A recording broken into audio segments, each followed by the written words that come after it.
علیکم ورحمۃ اللہ وبرکاتہ۔ الحمد للہ رب العالمین والعاقبۃ للمتقین والصلاة والسلام علی من کان نبی وآدم بین الماء والطین وعلى آلہ واصحابہ اجمعین، اما بعد فاعوذ باللہ من الشیطان الرجیم، بسم اللہ الرحمن الرحیم، وما ارسلناک الا رحمۃ للعالمین، صدق اللہ مولانا العظیم، وبلغنا رسولہ النبی الامین المعین المتین المکین الکریم، ونحن على ذلك لمن الشاہدین والشاکرین، والحمد للہ رب العالمین۔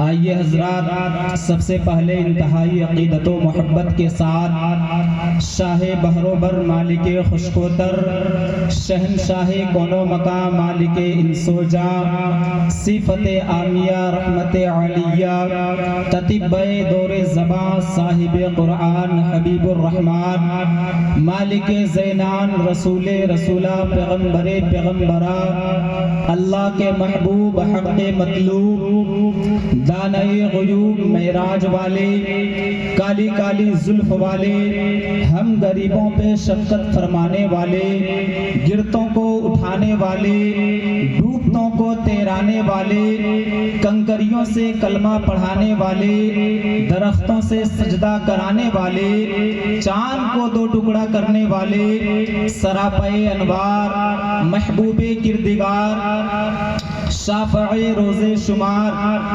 واصف حدائق اسرار، صبح کائنات کے شمس الضحیٰ، شام کائنات کے بدر الدجا، یعنی جناب پاک احمد مجتبیٰ محمد مصطفیٰ صلی اللہ تعالی علیہ وسلم کی مقدس بارگاہ میں پورا مجمع جن جن حضرات کو جو درود شریف یاد ہے بلند آواز کے ساتھ پڑھیں۔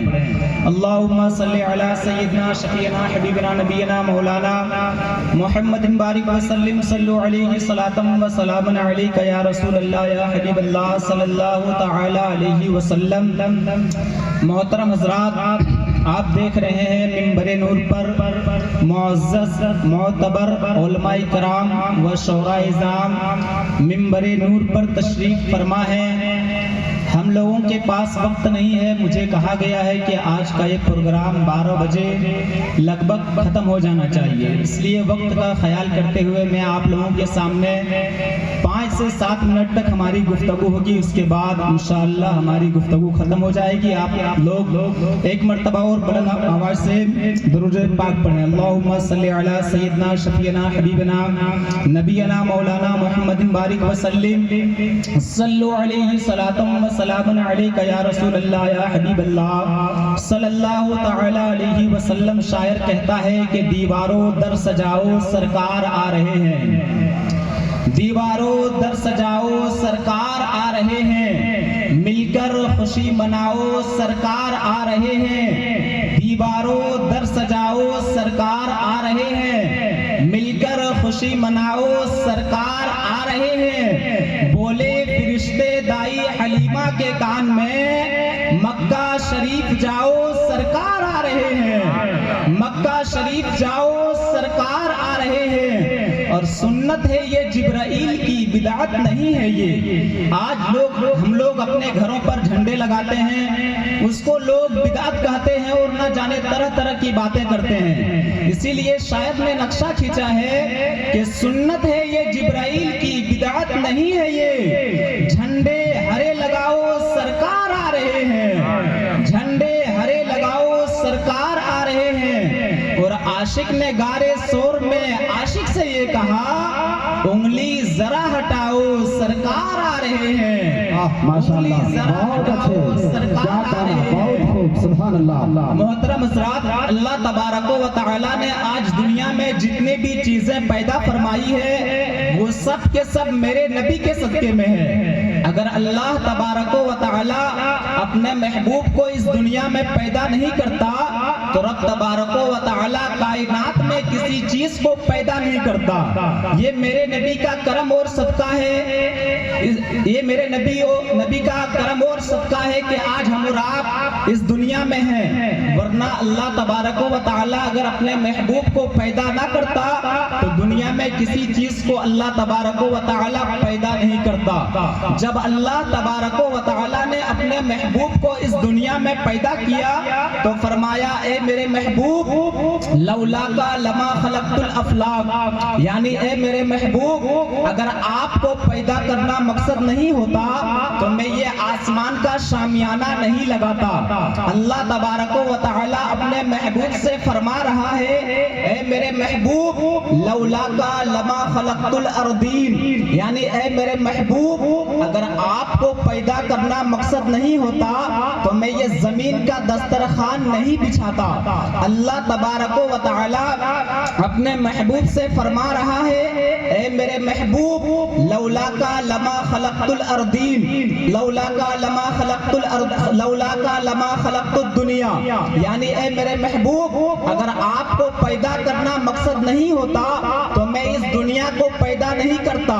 اللہ تبارک و تعالی اپنے محبوب سے فرما رہا ہے اے میرے محبوب اگر آپ کو پیدا کرنا مقصد نہیں ہوتا تو میں زمین و آسمان کو پیدا نہیں کرتا. اے میرے محبوب اگر آپ کو پیدا کرنا مقصد نہیں ہوتا تو جنت و دوزخ کو نہیں بناتا. اے میرے محبوب اگر آپ کو پیدا کرنا مقصد نہیں ہوتا تو لوح و قلم کو نہیں بناتا.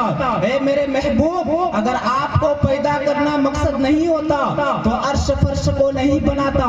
گویا اللہ تبارک و تعالی اپنے محبوب سے فرما رہا ہے اے میرے محبوب دریا کی روانی تمہارے لیے، موجوں کی طغیانی تمہارے لیے، سمندر کی سیلانی تمہارے لیے، دریا کی روانی تمہارے لیے، آبشاروں کا ترنم تمہارے لیے، گنچوں کی چٹک تمہارے لیے، پھولوں کی مہک تمہارے لیے. اللہ تبارک و تعالی اپنے محبوب سے فرما رہا ہے اے میرے محبوب آدم کو صفی اللہ بنایا تمہارے لیے، موسیٰ کو کلیم اللہ بنایا تمہارے لیے، نوح کو نجیب اللہ بنایا تمہارے لیے، ابراہیم کو خلیل اللہ بنایا تمہارے لیے، اسماعیل کو ذبیح اللہ بنایا تمہارے لیے، عیسیٰ کو روح اللہ بنایا تمہارے لیے. تبھی تو حقانیت کی جان، سنیت کی شان، بریلی کی پہچان امام احمد رضا خان سرکار اعلیٰ حضرت فرماتے ہیں رسول اللہ زمین و زمان تمہارے لیے، مکین و مکان تمہارے لیے، چنین و چنا تمہارے لیے، بنے دو جہاں تمہارے لیے، دہن میں زبان تمہارے لیے، بدن میں ہے جان تمہارے لیے، ہم آئے یہاں تمہارے لیے، اٹھے بھی وہاں تمہارے لیے، اور زباں وہ چلے کہ باغ پھلے، وہ پھول کھلے کہ دن ہو بھلے، لیوا کے تلے ثنا میں کھلے، رضا کی زبان تمہارے لیے. نعرے تکبیر، نعرے رسالت، سرکار کی آمد، دلدار کی آمد. بہت اچھے، واہ واہ واہ واہ. محترم حضرات تو پتہ کیا چلا کہ اللہ تبارک و تعالی نے اس دنیا میں جتنے بھی چیزیں پیدا فرمائی ہے وہ سب کے سب میرے نبی کے صدقے میں ہے. جب ہمارے نبی کریم صلی اللہ تعالی علیہ وسلم اس دنیا میں تشریف نہیں لائے تھے اس وقت دنیا کا بہت برا حال تھا. عرب کا ذرہ ذرہ بت پرستی میں چور تھا. پوری دنیا ظلم و عدوان کے سانچے میں ڈھلی ہوئی تھی. جہالت کا دور دورہ تھا. انسانیت نے درندگی کا لبادہ اوڑھ لیا تھا. ہر طرف کفر و شرک کی زہریلی ہوا چل رہی تھی. کمزوروں کو ستایا جاتا تھا. غریبوں کو تکلیف دینا فخر سمجھا جاتا تھا. شراب نوشی عام ہو چکی تھی. زنا کا بازار گرم تھا. انسان اپنے نفسانیت کے بیڑے میں سوار ہو کر ذلالت کے گرداب میں مبتلا ہو چکا تھا. حرم محترم کعبۃ اللہ میں 360 بت نصب تھے. کالے گورے کا امتیاز ہوتا تھا. اس چار حرفی ذات ذات کا عالم تو یہ تھا کہ اگر کسی مرد کے پاس جوتے نہ ہوتے تو جوتوں کی عوض وہ اپنی عورت کو غیر کے ساتھ کر دیا جاتا تھا. ساتھ ہی عورتوں کے عدت گزارنے کا طریقہ بھی شرمناک تھا. چنانچہ ابو داؤد شریف کی حدیث سے پتہ چلتا ہے جب کسی عورت کا شوہر مر جاتا تھا یا اسے طلاق دے دیا جاتا تھا تو اس عورت کو آبادی سے باہر کر کے کسی تنگ و تاریک مکان میں رکھ دیا جاتا تھا. سال بھر تک اس عورت کو بغیر نمک کے کھانا کھلایا جاتا تھا. غسل اور کسی حاجت کے لیے اس عورت کو پانی نہیں دیا جاتا تھا جس کی وجہ سے وہ عورت غلاظت کا مجسمہ بن جاتی تھی. اور عدت پوری ہونے کے بعد اس عورت کو گدھے کے ننگی پیٹھ پر بٹھا کر سارے شہر میں گشت کرایا جاتا تھا. اور گدھے کی ننگی پیٹھ پر بٹھا کر اس عورت کو سارے شہر میں گشت کرایا جاتا تھا اور ان کی گود مینگنیوں سے بھر دی جاتی تھی. وہ عورت ان مینگنیوں کو لوگوں پر پھینکتی تھی جس سے لوگ سمجھ جاتے تھے کہ آج اس کی عدت پوری ہو گئی ہے. زندہ لڑکیوں کو درگور کر دیا جاتا تھا. ممتا کی باری ماں اپنے لاڈلی بچی کو سانس کی آخری ہچکی لیتے ہوئے دیکھتی تھی اور کلیجہ تھام کر رہ جاتی تھی. دریا کے بے قرار لہروں کے سامنے بندگی کی جاتی تھی. چاند سورج معبود بنا لیے گئے تھے. اس بھیانک دور میں اس خوفناک دور میں ضرورت تھی رہبر اعظم کی, ضرورت تھی نیر اعظم کی, ضرورت تھی مولس و غمخوار کی, ضرورت تھی بے کسوں کے کس کی, ضرورت تھی بے بسوں کے بس کی, ضرورت تھی یتیموں کے ماوا کی, ضرورت تھی غریبوں کے ملجا کی. تب اللہ تبارک و تعالی نے اس دنیا میں اپنا پیارا محبوب بھیجا.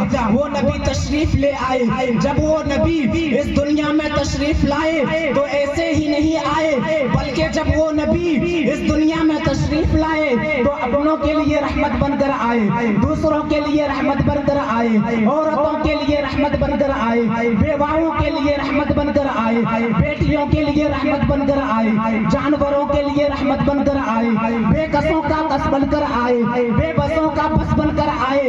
تب اللہ تبارک و تعالی نے اس دنیا میں اپنا پیارا محبوب بھیجا اور قرآن مقدس میں ارشاد فرما دیا وما ارسلناک الا رحمۃ للعالمین, یعنی اے محبوب ہم نے آپ کو سارے جہان کے لیے رحمت بنا کر بھیجا ہے. اسی لیے تو اعلیٰ حضرت فرماتے ہیں کہ وہ جو نہ تھے تو کچھ نہ تھا, وہ جو نہ ہو تو کچھ نہ ہو, جان ہے وہ جہان کی, جان ہے تو جہان ہے. اور کسی شاعر نے کیا ہی خوب فرمایا ہے, یہ حقیقت ہے کوئی خواب نہیں, میرے مصطفیٰ کا کوئی جواب. واہ واہ, السلام علیکم. بہت اچھے, ماشاءاللہ.